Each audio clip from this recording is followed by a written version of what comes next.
Hello, and welcome to the Rough Idea Gaming Podcast. I'm Jon. I'm Sylth. And I'm Connor.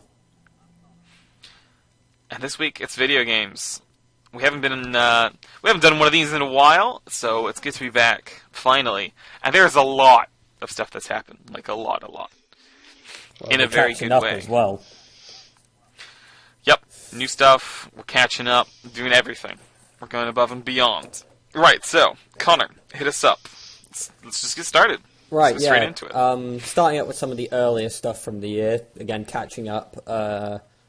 Enter the Gungeon had its big supply drop update. A lot of things changed in it, or there was a lot added. I still love Enter the Gungeon. It's a great game. So, Enter the Gungeon is super fun, but I'm really awful at it. Like, Binding of Isaac, I'm excellent. Like, I can do back-to-back successful runs of Binding of Isaac, killing, Mum's Heart, and then killing the other bosses, like Rose Satan or Blue Baby or whatever. I'm good at that game. Yeah. Right? Generally, I can turn any run into a success. Enter the Gungeon? I'm awful. Enter the Gungeon is brutal. Yeah, I will generally get past the third boss, but then the fourth floor or the fourth boss just completely annihilates me. Like, it's crazy how difficult that game is. That's about where I can manage as well. I see loads of people who's like, oh yeah, I've killed every character's past, and I'm just sitting there just like, what kind of freak are you? Yeah, it's like, how are you? This is a lot of talent, and apparently it's talent I don't possess. I wonder then if people go from Gungeon to Isaac, if they think it's just like baby's first action shooty roguelike.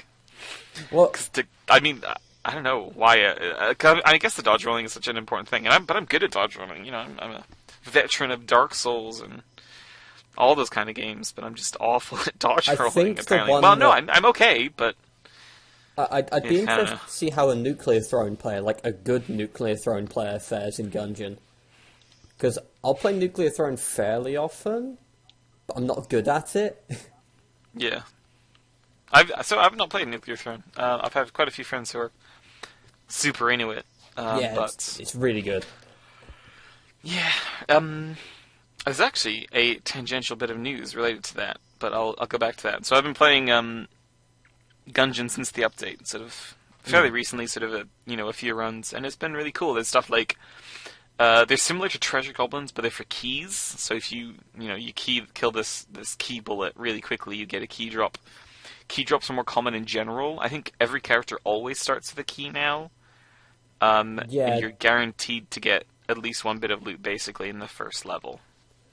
Yeah, they did a lot of things to mitigate the fact that in the base Enter of the Gungeon, keys were... They were more, like, precious than gold. Yeah, totally. Yeah, they were more precious than duct tape in Fallout 4. It was just crazy how few keys you got.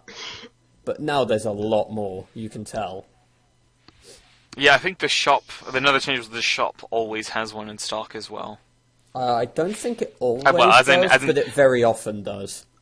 On floor one it will. Then at least more likely. As far as I know, in floor one, it'll always have a key. Which is very good, because... Dang. Yeah. Which is your favorite character? Oh, which is my favourite? I play Convict. Mm-hmm. Convict's fun. Convict's cool. I like Huntress a lot. Huntress is so good. I just love that crossbow. And the doggo. The versatility. The dog is excellent. What better way to go through a dungeon filled with guns than with a small corgi who digs up stuff for you? Although I've been very unlucky in that. My doggo has been recently slacking. I go into a room and I kill everything, and the doggo's just like, I'm just gonna chill. Which is a shame, because I want my doggo to give me keys and shields and health. But my dog's not interested. He's like, whatever, I'll just do my own thing. It's like being a dog. Yeah, basically. Just barking around, doing whatever. Next piece of news. This is in no particular order because I forgot to note when anything happened. Hey, it's news is news. Heroes of the Storm added Lucio, or is adding Lucio. Cool, I guess. That's pretty neat. Apparently he plays pretty much identically to how he does in Overwatch. Yeah, you just run around on walls, not healing your team, and you go speed boost and right click people. Yes. Is this shooting mechanic similar to Tracers? Do you know? No idea. I don't play Heroes of the Storm. It's just something I heard a few people being hype about. Okay. Because I know Tracer, like, she basically has auto lock on, so when you right click on someone, she'll just keep attacking that target if they're in range. Oh, right, so standard. And I wonder if they do that. Strategy fare. Yeah, but you can move as well. Ah, right. So you can keep moving, but as long as you're in range. So I was wondering if Lucio would work the same. Also, he can wall ride, which is cool. Question mark? It's cool in a MOBA. It's a weird thing to have in a MOBA. I mean, I'm not sure of the implications and what bits of the map. I guess I haven't played Heroes of the Storm recently, so I can't really tell immediately what maps it'll be super good on. But I don't know. I mean, and he has his ult from Overwatch, and that's pretty cool. As a side note, the event is ending today. The Chinese New Year event that happened and is now ending tonight. I know loads of people. There was a pseudo controversy because there always is about Mei, where yeah, about her waist, right? Yeah, to make up for the fact that Mei, a lot of people were upset about Mei's costume in the winter event being kind of similar to her base one, which I don't necessarily share that sort of thing. It had some stuff to it, like the snowmen, the Santan and the snowman. Snowman thing, which I'd say the snowman and the custom effect is enough, but a lot of people totally. didn't. They released. People like to complain.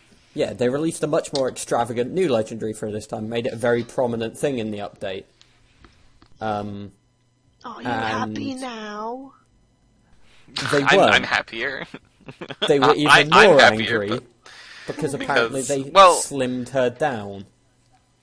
So part of that was a bug. Apparently, like, her waist just shrunk down immensely.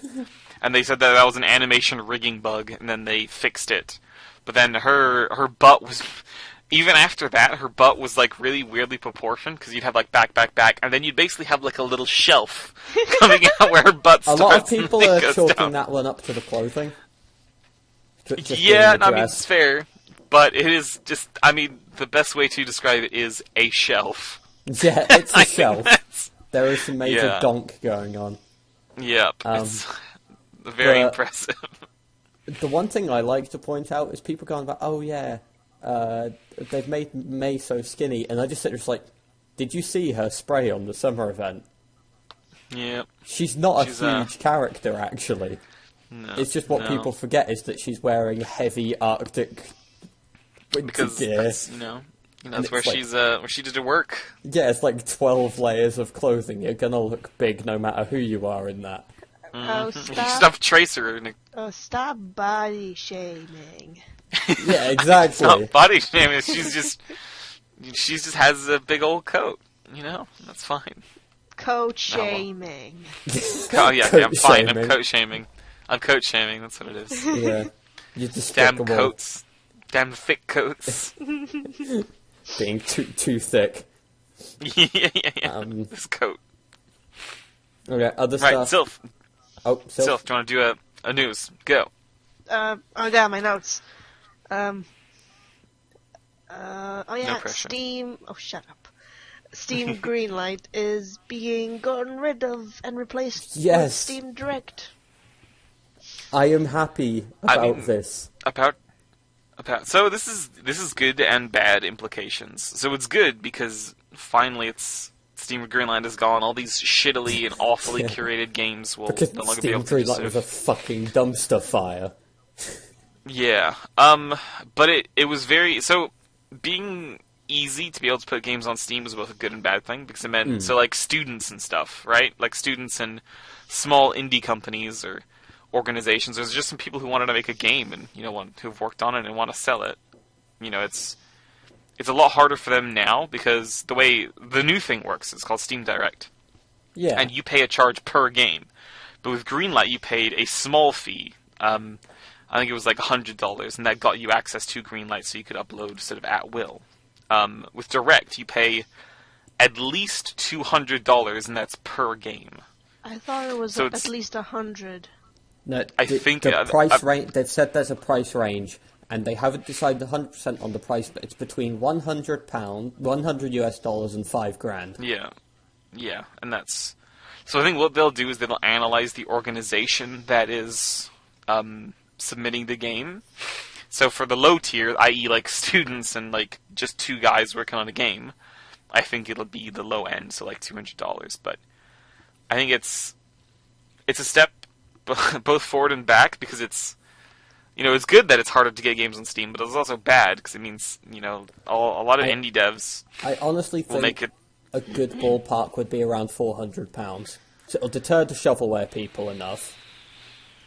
It's an amount of money that is possible to be raised on like Kickstarter and things, if need be, very easily. Well, not very easily, but achievably. Yeah. If people really wanted to, for the indie companies and stuff. Overall, or per game?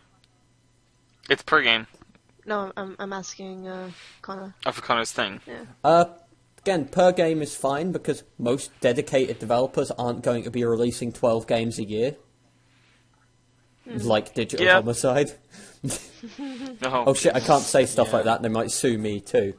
Yeah, they're big fans of suing. It rhymes Just with... ask Jim Sterling. It rhymes with minimal Gorabite. Yeah, Oh, got it. Did you know how much they're trying to sue him for? Thousands of dollars? About $3 million. And everyone, like, including essentially like the judges and stuff, are just fucking laughing because they haven't got a leg to stand on with the claim. I think they're just not smart people. And for them, like, I think the guy who's sort of in charge is basically, like, he's got like an ego thing going now. Like, he can't back down, so he just keeps going and going and going. He can't realize, like, all right, I was wrong. I shouldn't have tried to sue the whole Steam user base. Yeah, he's not a smart man. Oh well, there we go. Steam Direct, I think, in general, it has to be a good thing, because there was so much just shitty shovelware, Unity asset flips, what have you, getting through. Sure, it's harder, like, for myself included, it's going to be harder for getting stuff on Steam, but, it's something that'll help improve the quality of Steam, I feel, in a good way. So after you pay the money, what happens then to your game? I'm not 100% certain, but it means that you're basically allowed access to this, and then you can display it somehow. I think there's going to be like a different storefront, but they've not been completely clear on the exact details. More details, I'm sure, will come soon. Yes. Like when they've decided on the price. Which I hope will come soon. Because I think Greenlight is being retired, March, May? Something like that? I think so. I think that's pretty soon. I'm glad it's going, but... I've only ever visited Greenlight, like, twice. And one of the reasons was because I couldn't find it. Yeah. Just like, I'll have a look, see the cesspit, and then you're like, oh my, this is a cesspit. This is enough internet for today. Yeah. Right, on the related news of Valve. Mm-hmm. So Valve are releasing, currently in the works, Valve have 3 full, quote-unquote, virtual reality games. So Valve like to release games when they have, like, new technical stuff to really work on. So, like, Half-Life 2 was showing off Half-Life was showing off the Source engine. Half-Life 2 is the source, like, furthering the Source engine. And having, like, physics and improving single-player stories by a huge thing, and that was a big leap for sort of single-player games, and then they had Portal, which was this sort of really short, cool puzzle experience, CSGO, again, for a competitive thing, Dota 2 for furthering that sort of MOBA-esque genre. Now they're using it to show off Source 2. That is true. If I recall correctly, right now, Dota 2 is the only thing that runs Source 2. I think so, yeah. Which is interesting. I feel like they should probably... I guess they're working on it for like CSGO, almost assuredly. Yeah, it would make sense to me if they have updated eventually CSGO and maybe Team Fortress Oh yeah, and to TF2 be as well. Source 2. Yes. I mean, I think it's definitely a process. I think they're definitely doing that, but Yeah. they felt like Dota 2 they could do it, the quickest or whatever. Or was the easiest for them to do. And that's so I think this is their next big thing. They're like, oh, we want to show off VR tech sort of to the fullest. So we are, we have the Vive and stuff, so let's show off, VR games. So the reason full is in quotation marks, is because we're not really sure what that means yet. Are these going to be like 5 to 10 hour games? Are these going to be like 30-hour games? Are these going to be Half-Life short 3. experiences? I mean, I wish, but probably not. I know. That's something that's I think when Gabe Newell did a Reddit AMA, people inevitably asked him about the future of Half-Life. Yep, as they do. And he has said it's not dead. He's basically gone and said, we want to do something, but it won't continue in the way that you think it will. So I think someone asked him, or someone said, like, oh, I heard that, some insider source from Valve said that Half-Life 3 is cancelled, and then Gabe Newell responded, yes, I too enjoy and believe everything I read on the internet from anonymous sources. Yes, this is indeed what I do. Yeah. Which I thought was pretty funny. Just his AMA was pretty damn good, actually. Yeah. Gabe's a smart guy. He very much is both design and business focused, and that's really interesting seeing him talk. Programming. He knows programming as well. Yeah, he does. He's very good at that whole programming thing. Which is always impressive. Yeah. Good on him. I think he said in the AMA that his focus right now was like VR neural, like brain stuff, basically, like working through brain interfacing. Stupid science stuff that I won't understand for a long while. Yep, but it was cool. Speaking of future releases, E3. They've announced it's going to be open to the public this year. So we're going to get a lot more obnoxious cosplayers. I mean, from everything I've heard about E3 and everything I've imagined, it's been two completely different stories. And I used to think that E3 was kind of like Eurogamer, or like in America, PAX. But apparently it's a lot more businessy. It's a big developer conference, is the way they refer to it. It's where they basically flaunt their shareholder stuff. It's basically a meeting for the shareholders.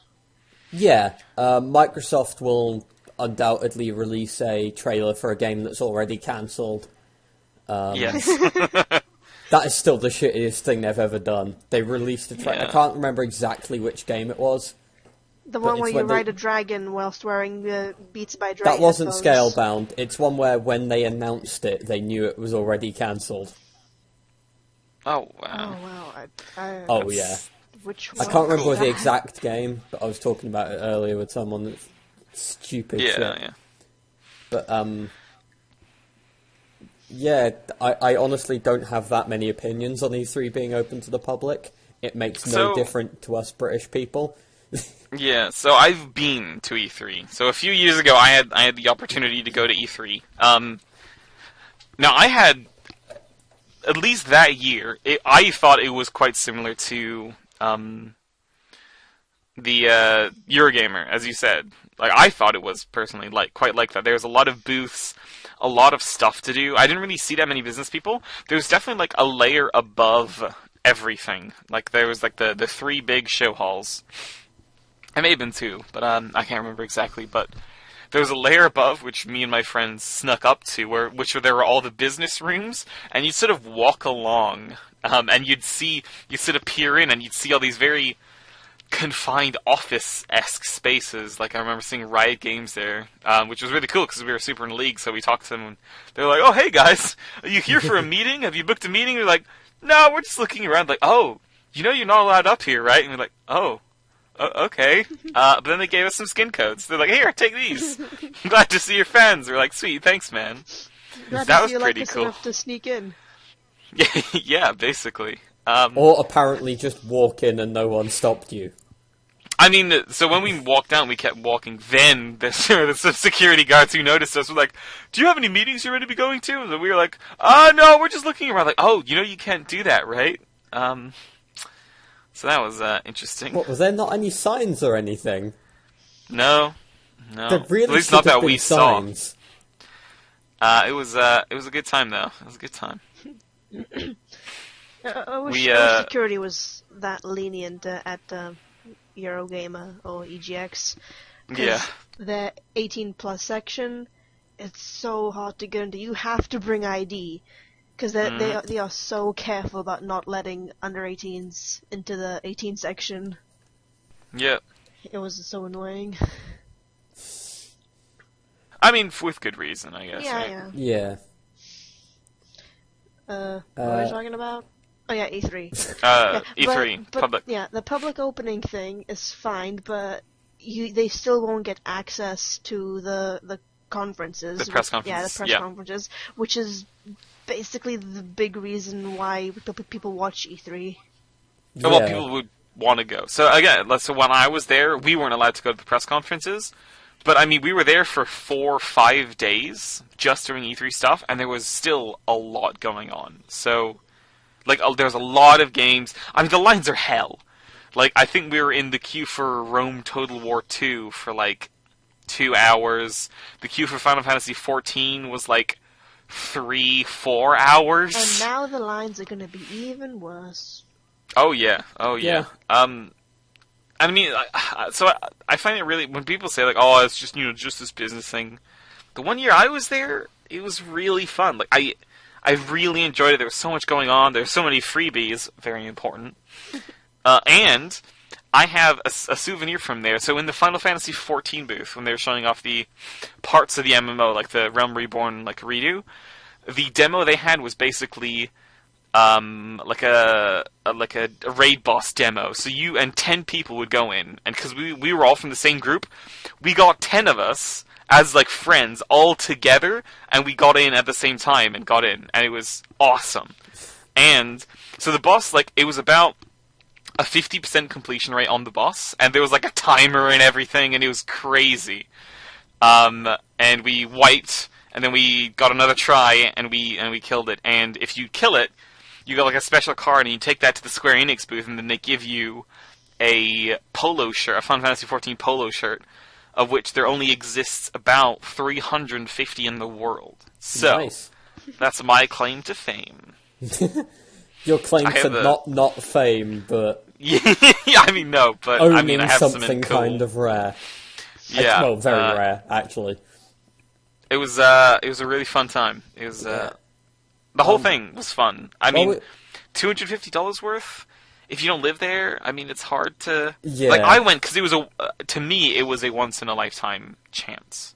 Yeah. Right. So that's why I guess I spent the money to go to America and to get the ticket for I don't know how much it was. Well, I think it was free actually. Technically, it's like when the Olympics were in Britain. It's just like there's no real better time to go, so might as well.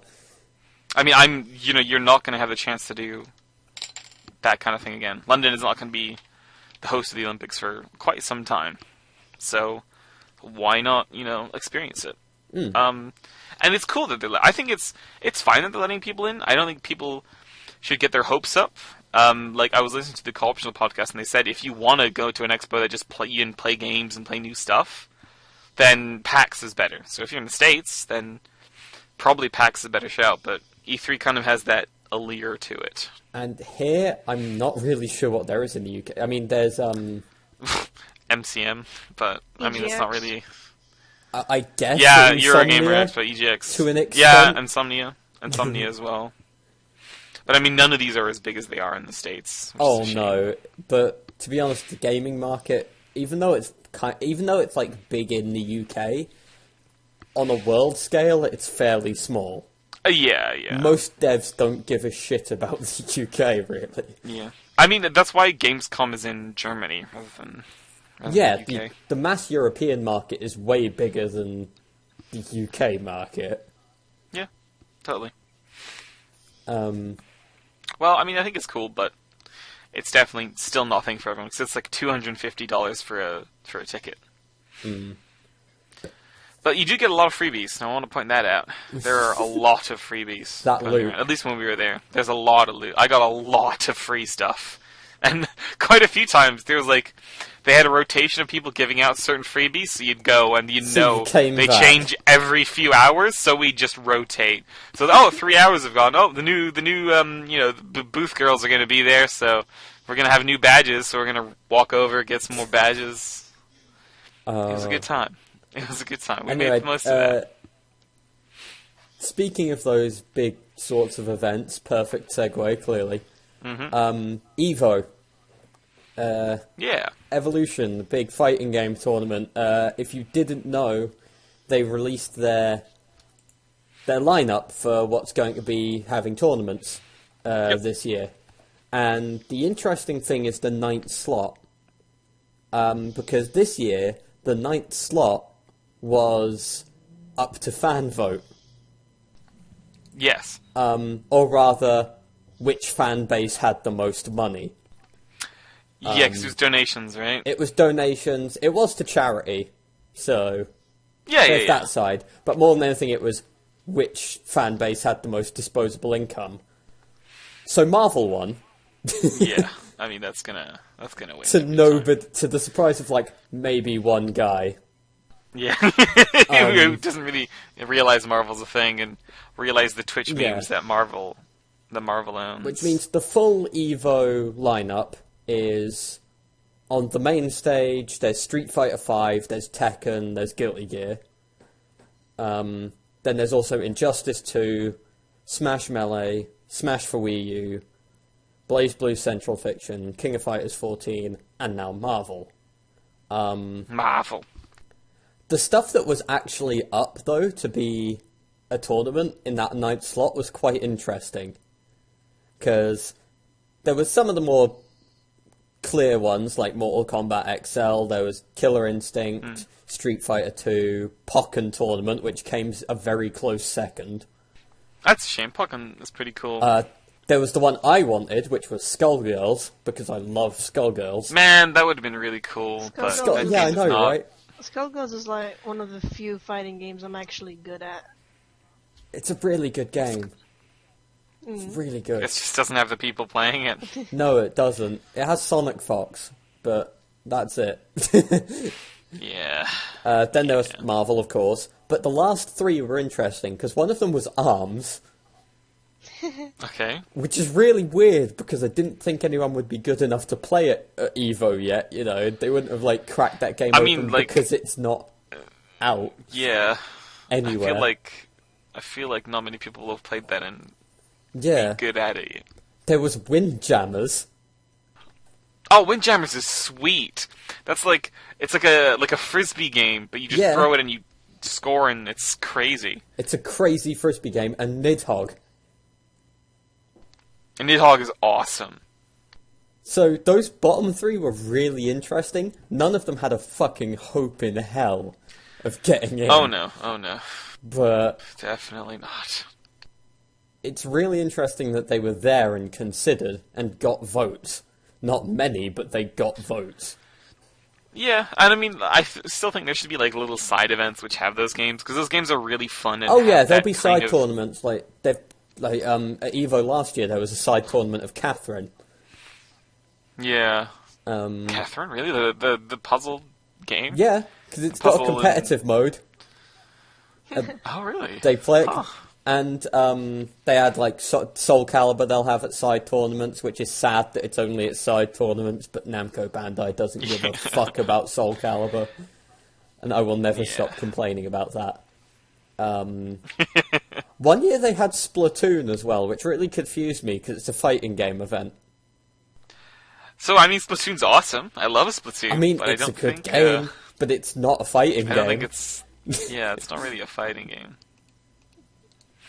Well, But on the topic of fighting games, better segue, Injustice 2, we've got 2 new characters announced, and they're Boom, 2 boom. more interesting ones, because we've got Black Canary and we've got Swamp Thing. now, of those two, I've only heard of Swamp Thing, and only because he has a funny name. So, tell me about those two. So, Black Canary is a Green Arrow character, really. And despite how badly, let's just say, Black Canary was treated on Arrow as a TV show, they, I think, still thought her popular enough to put in the game.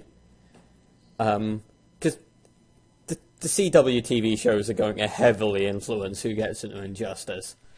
Yeah, no, totally. And her ability is an odd one for a fighting game because she screams essentially, and she does the whole sonic waves and throws people about with her voice.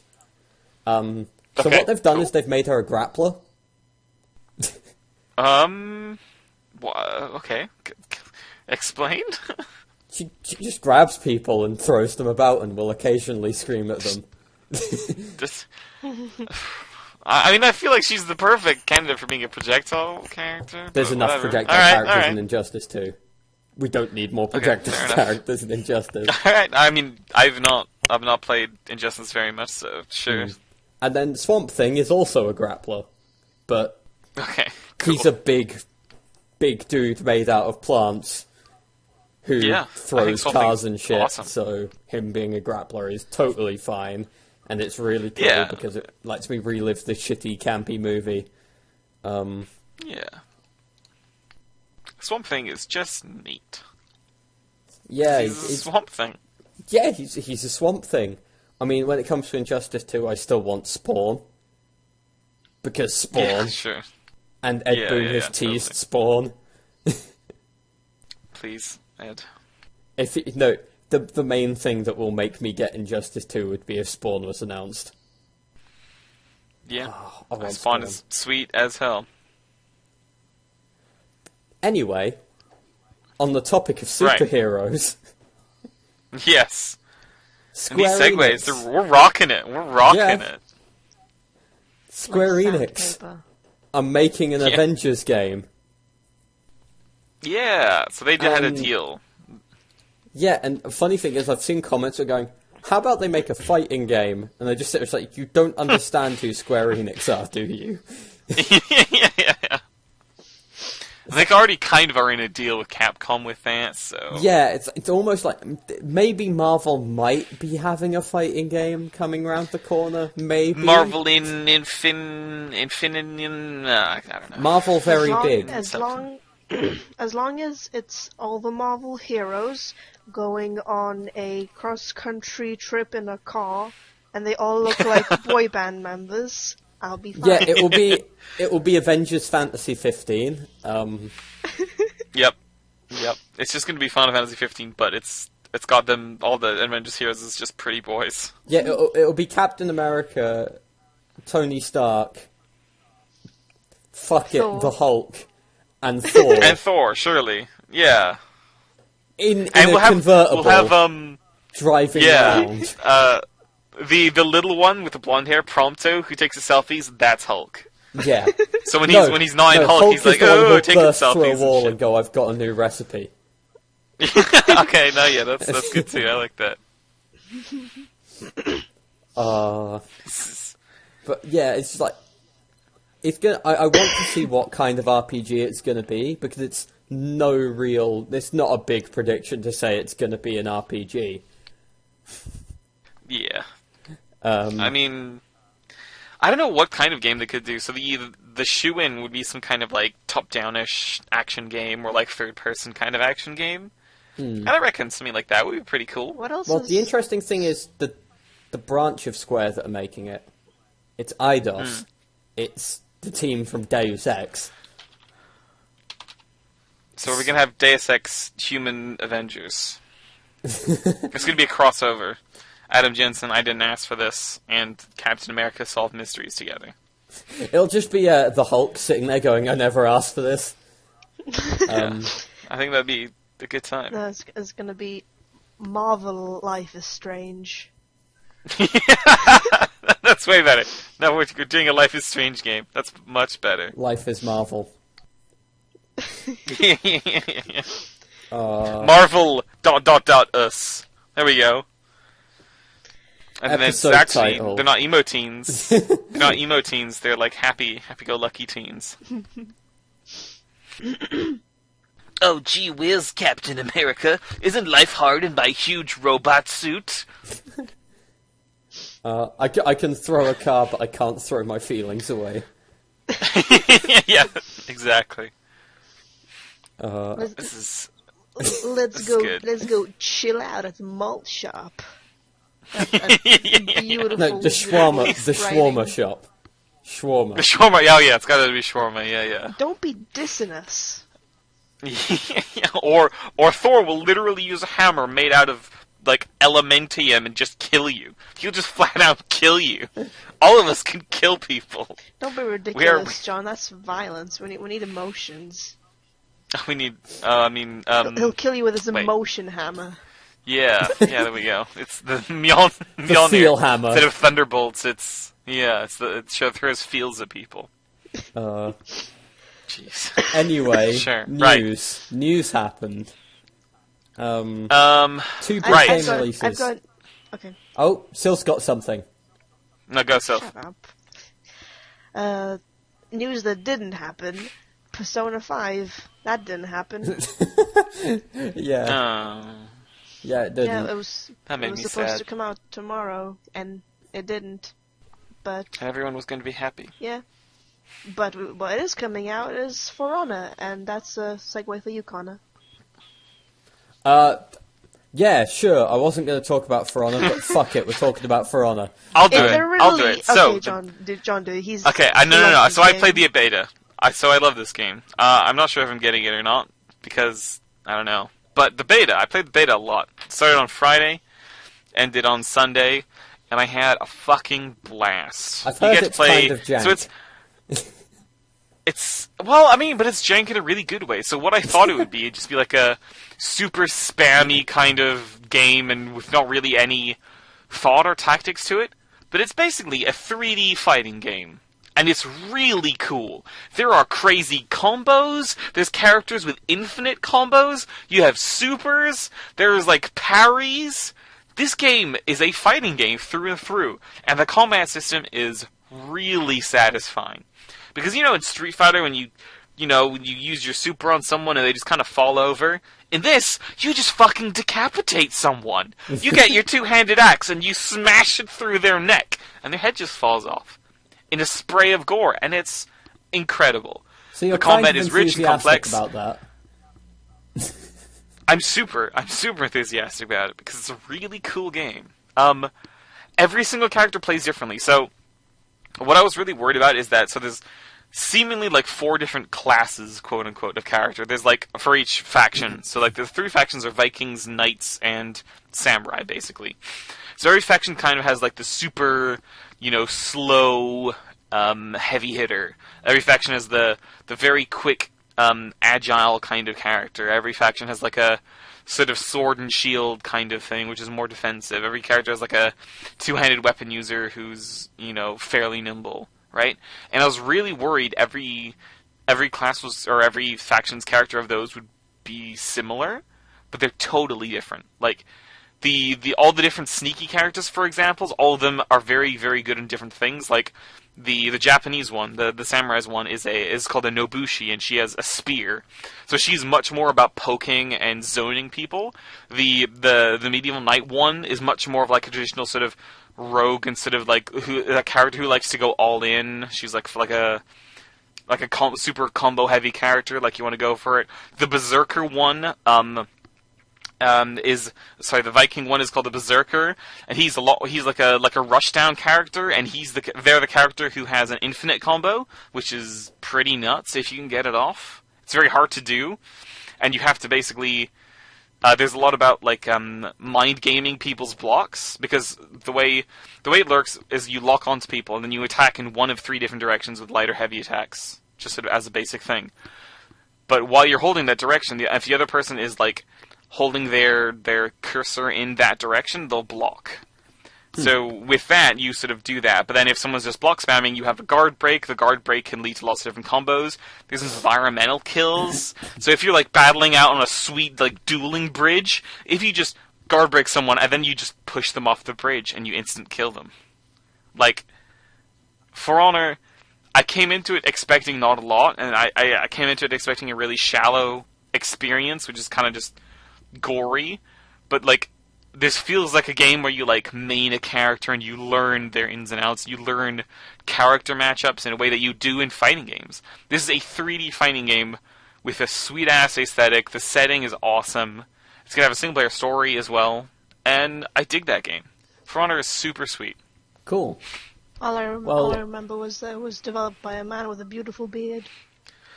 Yeah, the guy, the like lead designer, the guy who's in charge, he's like Richard Vanda something. Jason Vandenberg. And his Twitter handle is @TheDarkLord.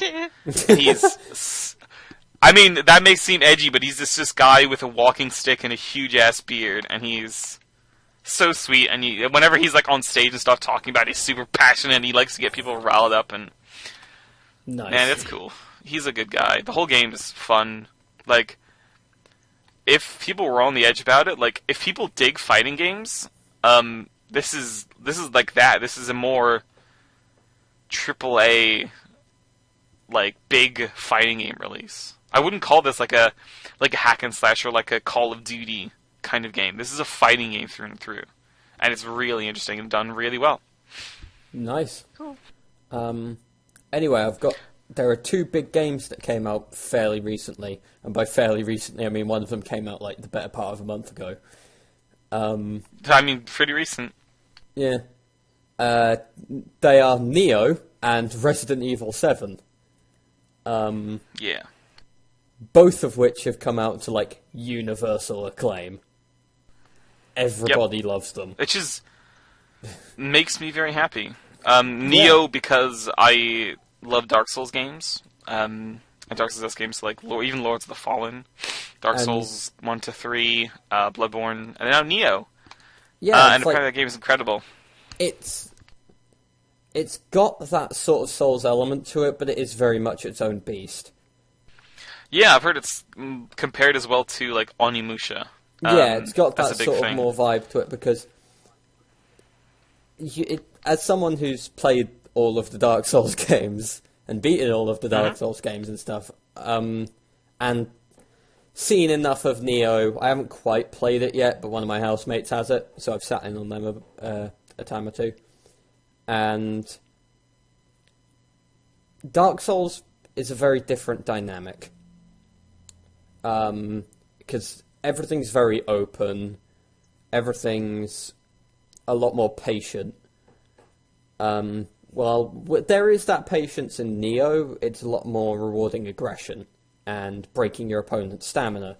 Because the difference between Neo and more Dark similar Souls, to Bloodborne. Yeah, and the difference between Neo and Dark Souls, and to an extent Bloodborne, is that your enemies all play on the same rules as you. They all have stamina, they can all be stamina broken, they can all run out of it. And then you can combo the shit out of them with Ninja Gaiden combos. Yeah. And the game is flashy. The way the combat works is really interesting, because you hold sort of your weapon in 4 different stances, and I think there's a light and heavy attack for each, and there's like different combos you can do. That's why I said it's pretty nuts. That's why like the differences really become prevalent between it and Dark Souls, because the whole stance thing and the fact that it's got combos and you can unlock extra moves for combos. It's crazy. Yeah, it's really interesting. And it's a game that when I eventually get a PS4, I will play and have fun with. And then there was Resident Evil 7. Now, I was really happy. This game is apparently great. Yes, because Resident Evil has had a bad streak recently. I mean, Resident Evil 5 and Resident Evil 6, they have their place, but they're not core Resident Evil games. They're fairly... I'll admit they're fairly fun in multiplayer on the Horde sort of mode. Back with my mates from Norfolk, I'll occasionally... I used to occasionally play it. And yeah, it's fairly fun, but it's not anything I'd call deep. Then 7 hit, and it's like Capcom suddenly had a fucking epiphany and went, oh shit, Resident Evil's a horror franchise. Yeah, apparently. We should probably make a horror game. And they did. Yeah, and what they essentially did was for the first half of the game, they remade a combination of Resident Evil 1 and 3. And that's the best. And it's still got that sort of self-awareness of 4. And I tell you what the biggest thing I appreciate in RE7 is. The main character. For the major reason that in every other Resident Evil, you've been either Jill or Chris or some military person who knows what they're doing or some cop who knows what they're doing. Or no nonsense. And in Resi 7, you're just a dude in a dress shirt with rolled up sleeves, to quote Destructoid. You're just a dude. Which I appreciate in Resident Evil. And it gets a bit worse at the end, because it just becomes a bit of a slog through similar enemies. But the first half of the game more than makes up for it. I mean, I'm just super happy that game is liked. Like, so many of these recent Resident Evil games, I've just heard so much bad stuff, and oh, it's not a horror game, it's not this, not that. And something I'd like to sort of, have a shout out to is all these indie horror games, which they probably took a lot of inspiration from, like, your Amnesias and your Pneumonias and your Outlasts. Well, you know what the biggest thing probably was, because those games doing so well. They probably looked out there and went, hey, people really wanted to play PT, and people really wanted to play Silent Hills. Yeah, let's make a horror game for those guys. Yeah. PS4s with PT on it are selling for like $5,000. Yeah, the hassle my housemate went through. He got a PS Pro, and he was just sitting there with his PS3 with PT on it, just going, I need to get PT from this PS4 to my PS Pro. Yeah. Right. He ended up swapping about different ways, formatting, unformatting, swapping about hard drives. He eventually did it. Excellent. So he's not just got a PS4, he's got a PS4 Pro with PT on it. I mean, it's pretty sweet, as it goes. Speaking of the PS4... Dun dun dun dun. It's getting a boost mode. This is something I've been on the fence whether I just want a PS4 because it'll be cheaper or a PS Pro, and this boost mode actually makes me want to get a PS Pro finally. Because in the past it's been hoping that a dev will release a patch to improve games to work better with the PS Pro. And the most heartbreaking thing about that is Bloodborne, which, being a first-party licensed game for Sony, essentially, is... or rather, not first-party, but an exclusive, you think would be fairly high on their things to show off their system with. But they said, Pronus. No, it's not getting a patch. And everyone cried out in anguish because Bloodborne is fucking amazing. Yep. But what boost mode does is it improves Bloodborne. It'll improve anything. A whole lot of stuff. It'll improve anything that's on the PS4, pretty much. But the important thing for me is it improves Bloodborne. Yeah, me too. Oh, those scamps. It doesn't hit 60. We can't yet have Bloodborne on 60 FPS, but it makes it a lot smoother. And it makes it run at 30 a lot more.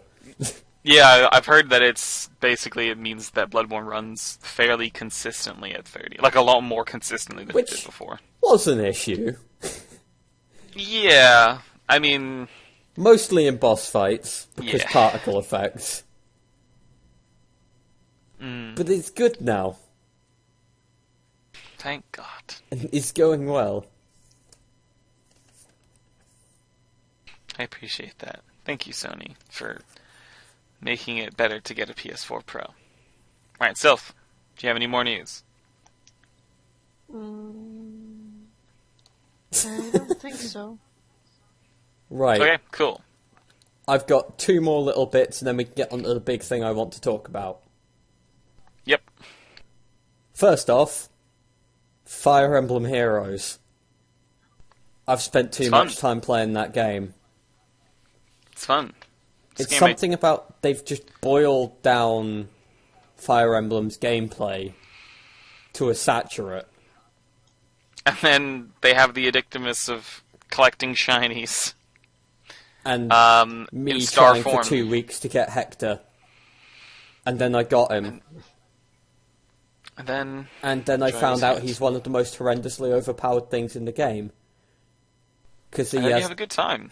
Hector has the highest potential HP, attack, and defense of any unit in the game, and can counter from range. That seems pretty good. It's stupid. Pretty good. It's fucking stupid. I went through 90% of the story mode again with just Hector. And he bodied it. Just to prove you could. And he fucking bodied it. Starting from level 1, got up to level 25. Nice. He just bodies everything. It's beautiful. That's what Hector does. The only cool characters I have are I've got Sully from Awakening, who I liked a lot, the Red Knight. Yep. And I've got Camilla from Fire Emblem Conquest, the big booby axe lady, as I like to call her. Well, I've got Hector. I've got Hector's daughter, Lilana. Yep. Who's also, both of them are 5-star, which is really neat. Man, I don't have a single 5-star yet. That makes me sad. So sad. Then I've got a 4-star Eliwood, which makes me really want to have Lyn, because then I'll have the main 3 from Blazing Blade, and then the daughter of one of the main 3 from Blazing Blade, and that's that cool. Would be my team. I think I have a 3 or 4-star Lyn. Now all I want is Lyn. That's the one I'm aiming for. Because you got to aim for something, really. Yeah, you have your favorites. Like, I want a Thraja. I want her, but Thaja. no dice so far. Thaja. No dice so far. Awakening Dark Mage Lady. She was great. Crazy, but fantastic. Well, one of my mates was just wanted Stahl. That's all they wanted. Sure. And at the moment, Stahl is the free one. The special map. Oh, so he's probably pretty happy. Yeah, she is. Yeah, they're pretty happy. Right. I mean, I think I'm just quite happy. I like the game a lot. I log in every day, do some maps. Have you linked your Nintendo account yet? Yes, I have. Yeah, I heard you get loads more orbs from that, and I haven't yet, because I keep trying to reset my password. You can get 10. It's like, you get 10 once. And then for every story group you beat, you get 100 My Nintendo points. Okay. Which can translate to 500 shards. Okay. So I've just been using them to get shards. Sure. Right. Next bit of news. Yeah, last thing before I start talking Nintendo. Castlevania, or let's just talk Konami for a little bit, because actually there's a couple things with Konami. First off, Castlevania, it's getting an animated Netflix series. produced by the guy who produced Dread. And they said it's going to be R-rated as fuck and in the vein of Game of Thrones. There's only two possible ways this can end. It can either be amazing or terrible. There is no middle ground. So, I mean, upon hearing about this, I think I'm excited. Is this excitement? I don't know. I'm interested. They've got my attention. Yeah. I don't know what story they're going to do. If they're going to do Alucard or like Symphony of the Night kind of stuff, or they're going to do the Whip guy. I'd want Symphony. Symphony would be a good choice. But I could also understand them doing maybe Simon's Quest. Yep. Or, Castlevania 1. But to be honest, Castlevania 1 was kind of light on the story. So. It's hard to say, but they've got my attention. I want to see it, mostly to see how it goes. I hope it's good. I hope it's good. It's hard for me to be excited about these things because I'm very, very skeptical about this kind of stuff. Skepticism is a very good way to approach these things. I hope it's good. I hope a lot of things are good. Especially with film media created from video game properties. Yeah. Because we all know how well that usually turns out. Fucking UA Ball. Good old UA Ball. It makes the best movies. The best game movies. I hope. But yeah, because didn't he make the whole video saying, "Fuck you guys, you didn't help me raise money to make this film. I have enough money to play golf on a yacht till I die. Fuck everyone." And it just went on like that for a while. Not surprised. Sound like UA Bowl. Anyway. He's fucking crazy. Konami Part 2. This isn't the one Sylth wants, I know that, but it's Konami making Bomber Girl. Where they've made an arcade Bomberman game where they've made them waifus. Yeah. They've taken... Her clothes get all tattered and skimpy when she gets hurt. Basically, what they've done is they've taken Bomberman and they've taken like Senran Kagura and they've just made them kiss. I just looked it up. So I thought it was just going to be like you know what Bomberman looks like, just like his like little dinky eyes in his head. I thought it was just going to be like that, but he's got like with a skirt or like a. Were you imagining Miss God, Pac-Man? This is incredible. Basically, but a Bomberman head. No, they've gone incredible. Oh my God, they've gone full waifus.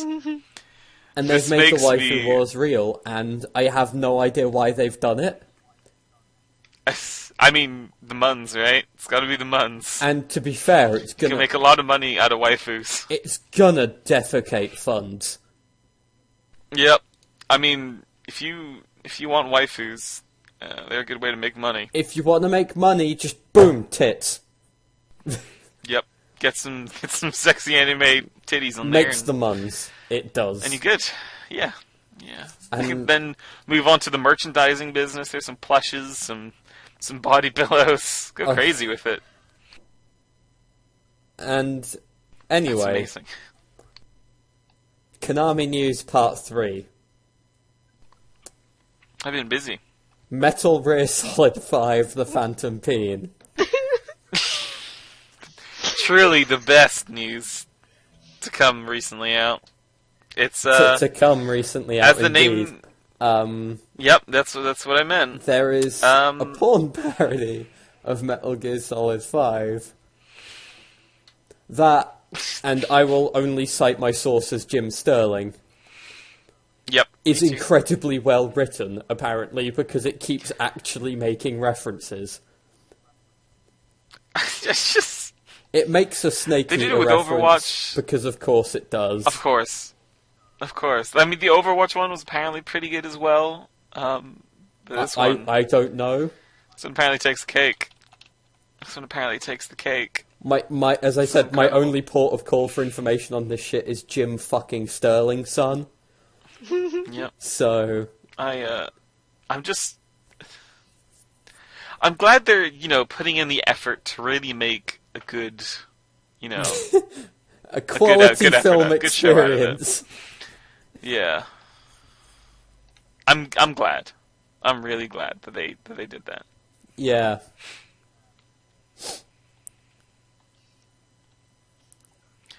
Anyway. I mean, what else do you want? What else do you need?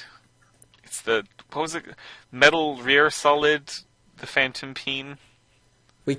I can't do intelligent conversation about this, but it needed to be addressed and needed to be brought to the attention of, like, the 5 people who are watching this, listening. It's good shit. Watching that It's audio. good shit. I recommend finding the Jim Sterling video on it because it's good. It's good stuff. Anyway. Stuff. My favorite porn film parody is still Rebel Without a Condom. Yep. I mean, I remember I've been through many lists of porn name parodies of things, and sometimes they do a really nice job with the puns. Other times they don't, but sometimes it's just normally they're pretty kind of gross. Like Tomb Raider is Womb Raider. So no, don't do that. At least it rhymes. It's a pun. That's not It's a pun. Christian. It's a serviceable pun. It's not Christian. No, One might say it's of all a the things it serviceable isn't. pun. Hey.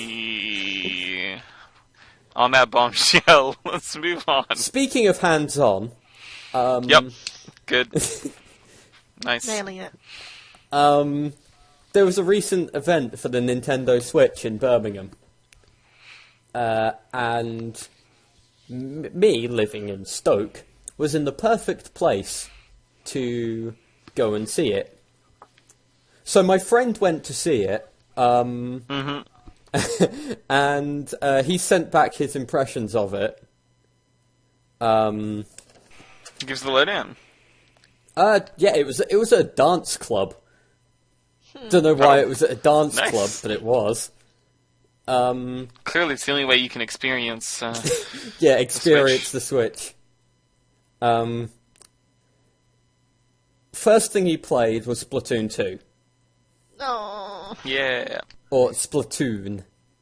I need Splatoon. it. I need it. He I said need it. it's incredibly familiar. It's just Splatoon, but the new additions are neat.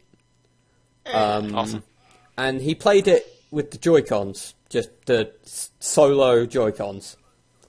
Okay, so one of the things that come off, right? No, 2 of them together in the little pad thing. By Okay, solo, yeah, I meant okay. not the full tablet. Yeah. The Sure. grip. He said it's stupidly small. It's crazy tiny. If you have big hands, you're not going to have a very nice time. Alright. The triggers are way too far in, essentially. So you have to sort of fucking cramp your hands up. But he said it's not that bad, really. You do get used to it. It's just suboptimal. No, if you use the tablet and just can you use the tablet and at the same time beam it up to the TV? I think so. I don't know. I'm not sure. But he said If you can do that, It then, only then took you him- basically have a Wii U. But in terms of the control, it only took him about a match to get back to his usual skill level. Cool. So it wasn't that bad. The second thing he played was Mario Kart 8 Deluxe. Which Deluxe. I am staggered is not a launch title, considering it's a fucking port. Yeah, that confused me as well. But there we go. But this one, he was using the tablets in wireless play with his mate, our mate George. And what he says there is the screen is stupidly better quality than the Wii U's. He said, if nothing else, it's a lot brighter. Yeah, the Wii U one had like a almost like a little grey, cloudy filter over it. Almost it felt like sometimes.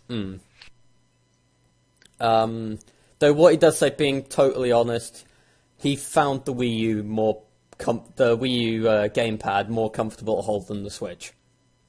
I guess it's just the ergonomics of it, because honestly, I didn't mind the Wii U gamepad in terms of holding it. Yeah, it's pretty comfortable. It was, I quite liked it as fairly well. comfortable in the hand, alright. And in terms of Mario Kart 8 Deluxe, he said the new additions again were kind of neat, but it's just Mario Kart 8. Yep. You've got an extra item slot now, so you can hold 2 items at a time. Yeah, like in Double Dash, right? Yep, like a Double Dash. I thought that was interesting. He said it doesn't seem you can switch between them on the fly, so you have to use one and then you can use the other. Switch when you're playing on the Switch.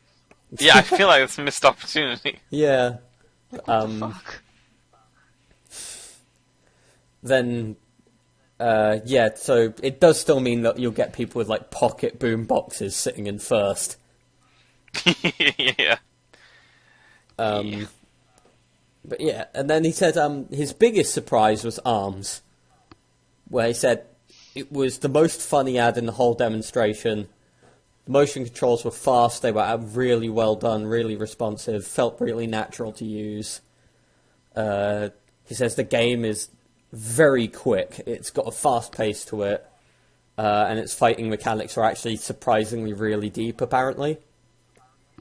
Yeah, so ARMS, my first impression of it, I felt like games would either be really quick or just really drawn out, because it didn't really look like there was much to it. You just kind of throw your arms out, and that was that. Apparently that's not that. It's good.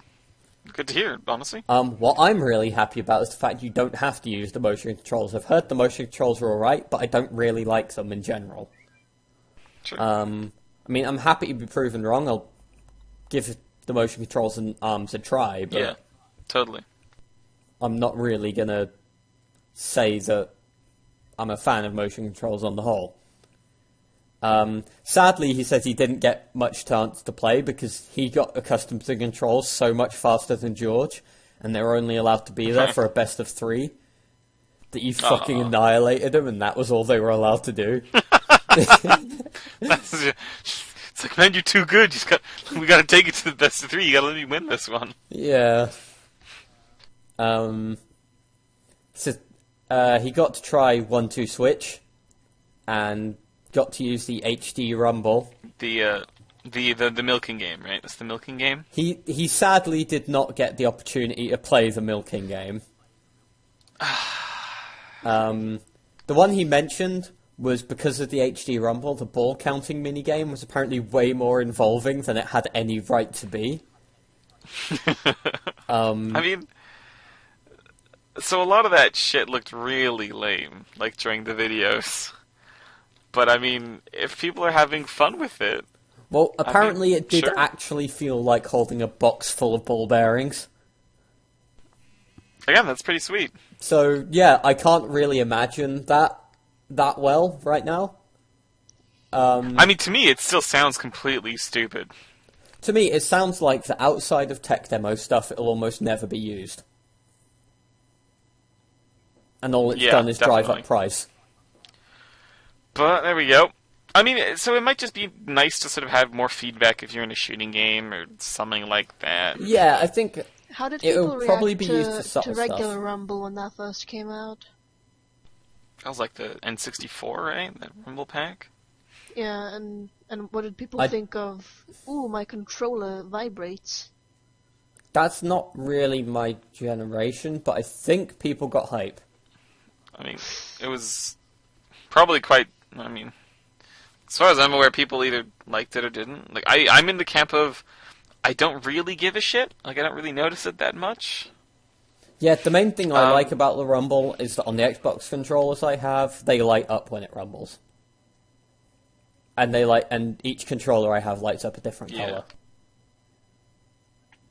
Yeah, and that's sweet. This is, I don't know, might be good. Mm. Who knows? Shrug. But yeah, I can't really see much use for it outside of the Switch. And then the last game he got to play was Breath of the Wild. He got to play about 10 minutes of Breath of the Wild. And he said... Oh, a whole 10 minutes, you really got to experience it. Yeah, he says what he did play was absolutely fantastic. He said as good as it looked in like all the trailers so far. But of course he can't give a full detailed opinion of it yet. Sure. Because he spent 10 minutes playing it. And 4 of those minutes... It's not really enough. 4 of those minutes were getting to the area. Yeah. In-game. I feel like it's not quite enough. No, but at least we've got a general idea that it at least apparently plays fairly well. Good. I mean, that's all I can ask for, really. A lot of people I've heard sort of in impression stuff are saying that it's definitely, probably a Game of the Year contender. There's a lot of really cool stuff in it. Yeah, it's the real deal. They're not hype. They're not. Yeah. They're unlikely to be hyping up nothing. I'm still very much on the camp of hype can be a really fucking bad thing. So always temper it. We don't want a repeat of several games last year. I got hyped once. I ended up being sad. Which game was that? I can't even remember now. All I remember was like, oh, I can't wait for this to come out. It's gonna be so awesome. And I was like, oh, this is okay. This is very, very okay. Oh, I'm sad. I was almost hyped for Mighty Number 9. I was hyped for it when it was in a Kickstarter. When the game, where there weren't even screenshots of the game. I was like, man, Mighty Number 9 is going to be so good. Man, it's it made was, by Keiji wasn't it? It Inafune, was totally so and good. It was going to Better be than so good nothing. because it's going to be like Mega Man. It was really bad.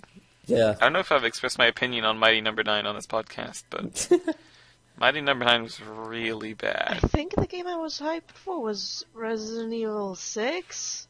I can't remember why. I don't remember why. Maybe it was Leon's beautiful hair. It just got me so hyped. His hair gets more... I mean, pay attention. His hair gets more beautiful with every single game. Yeah, But- I mean, that is something they're good at. Hair. The thing is, I can't get that hype over his hair because mine is great. I stole mine from the L'Oreal advert, motherfucker. But yeah, Breath of the Wild. It's good. Apparently, it's quite fun. I've not played a bad Zelda game. I mean... no, there was one. What was the one? Skyward Sword. There was actually a... I enjoyed Skyward Sword, man. I don't care what anyone else says. No, I enjoyed enjoyed Groose. the heck out of Skyward Sword. Groose was excellent. I liked that game. I mean, it was really hand-holdy in parts, but even then, I dug it. Yeah, last thing of the hands-on he got to use was when he was playing Breath of the Wild, he was using the Pro Controller. So, his opinions on that, he said, it's really fucking good. He said the buttons had a nice sort of satisfying spongy feel to them. And apparently the controller itself is really well designed, really comfortable, and made of like a much better material than the Wii U controllers. Yeah.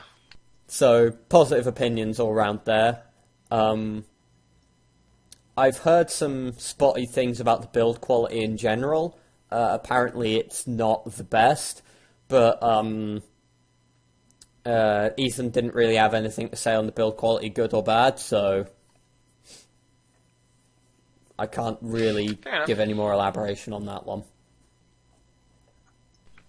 To me, it's I mean, I hope obviously the build quality will be nice, but it's, I don't know. I've never had a problem with that kind of thing, so I guess that's fine. But... Fair enough. I hope it's good. Yeah, as Sylth and I discussed before, it's all down to Zelda whether or not the Switch does well. Mm-hmm. I think you're right in that. And I want it to do well because I think it has a lot of potential as a console. Honestly, Totally. I'm not convinced that that Zelda can sell the console on its own.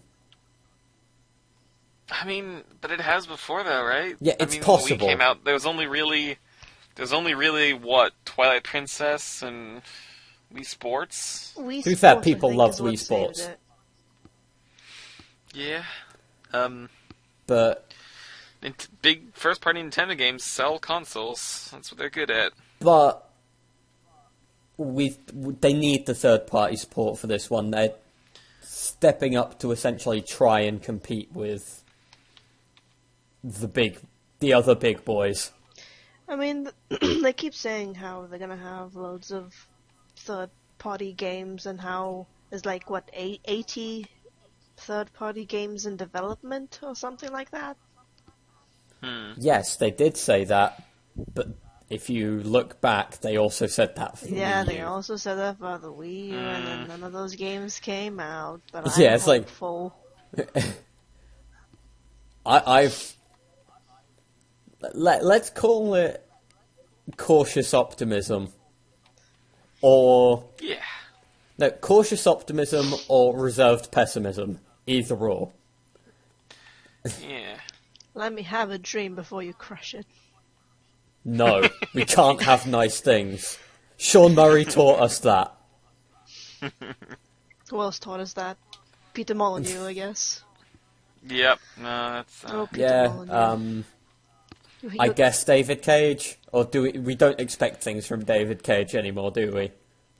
He's a unique one. Was the guy that made those not Telltale games, Toucan Studios? They made Broken Age. Oh no, that's Double Fine. Oh, Double Fine. Oh yeah, Toucan was like a spin-off. Not a spin-off. Toucans I think there was the Fable Guys studio, I think. Yeah. Oh, Lionhead. That they were Lionhead and then they became Toucans, I think. I This don't is know. confusing. Whatever, video games. Disappointment. All I know Yeah. is that David Cage is an idiot when it comes to games design. And I hope Yep. Detroit Become Human does well because it's based off of the best thing that David Cage ever did, and it was a tech demo and not even a game. Yeah. Oh yeah, I Might be good. completely forgot about Become Human. Yep, that's a David Cage game that's happening at some point. When was the trailer out for that? Like 2 years ago? E3 last year, wasn't it? I- Maybe 2 years ago. E3, yeah. Yeah, a couple of years ago now, I think. I am totally not live Googling it and totally remembering from my memory. It's just taking a little while to get to the part of my brain that stores this information. But, E3 I mean, 2016, apparently. Really? Seems Last year then. seems ages ago. Maybe just 'cause, like, Oh, it was announced in October 2015 at Paris Games Week, Okay. There we but go. it was shown properly at E3. alright. I mean, I hope it's good. That's all I can say. Again, Me too. what was that saying? Hope is the first step to disappointment or something? Oh, The path to happiness is lowered expectations. And on that bombshell, I think it's probably a good time to wrap it up. yeah. We're a bit over time, but that's fine. I think we're good. Next episode will be... Magic? No. Maybe. Or Whatever. Anime? some episode. Maybe anime, maybe magic. Maybe another It gaming. will be a podcast. Yes, there will be a podcast. Make sure to like us on Facebook and Twitter, and follow us on Twitter, and go on YouTube and subscribe to us there. Yeah, that's the Check phrase. us Do out the on socials. MySpace. Yep, we have a MySpace page. We have a Google Plus circle. Make sure to go on that. We have Check out our friend us on. Neopets ahead. accounts. Yep, friend us on Habba Hotel. Friend us on Club Penguin, rest in peace. Oh, Rest in Club peace, Club Penguin. Penguin. I guess that's a little bit more news that we can quickly talk about how they've cancelled Club Penguin and now they're going to be releasing Club Penguin Island, which is a mobile game. Let's just end the podcast instead.